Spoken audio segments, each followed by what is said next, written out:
Kita zaman sekarang ini kita kena rujuk kepada salaf. Banyak orang bercakap tentang salaf.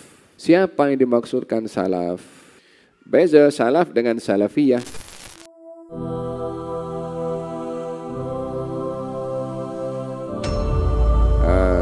Oleh sebab itu Ahli Sunnah wal Jamaah bila mengatakan bahwasanya zaman atau rujukan Ahli Sunnah wal Jamaah itu adalah para salaf.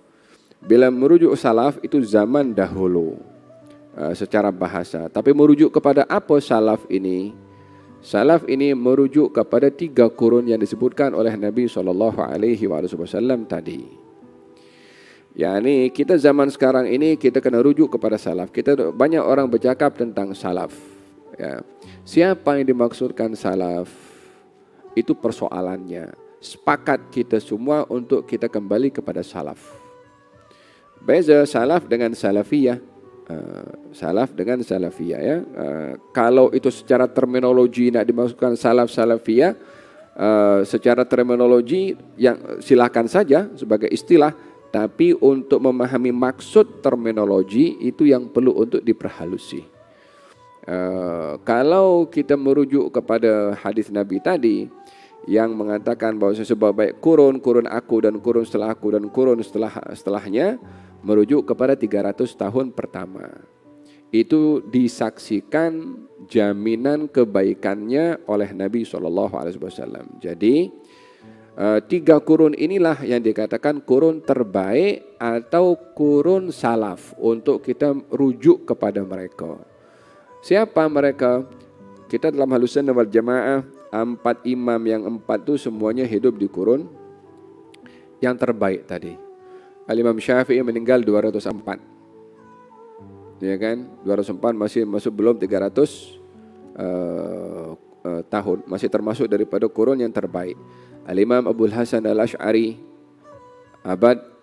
penghujung abad yang ketiga, 300 lebih 200 lebih hidupnya Abul Hasan Al-Ash'ari, ya kan? So pegangan kita Ahlus Sunnah wal Jamaah dalam fiqahnya, imamnya hidup di kurun terbaik dan juga akidahnya merujuk kepada imam yang juga hidup di kurun yang terbaik. Fahim dong?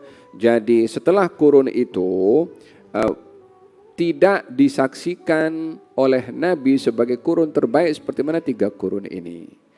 Jadi kalau kita berpegang kepada akidah Al-Imam Abul Hasan Al-Ash'ari, hidup di kurun yang berapa?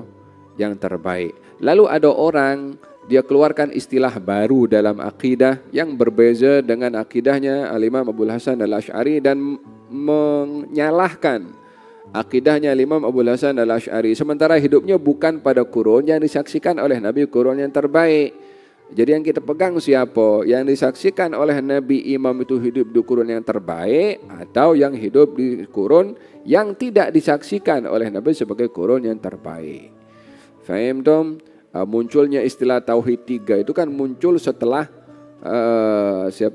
setelah Al-Imam Abul Hasan, jauh abad ke-8 itu daripada hijrahnya Nabi SAW. Jadi dengan demikian zaman itu disaksikan kebaikannya bila penduduk zaman atau penghuni yang hidup di zaman itu adalah orang-orang yang baik, lebih khusus 3 kurun pertama yang disaksikan oleh Nabi, dan mereka itulah yang dikatakan salaf. Wallahu ta'ala a'lam bissawab.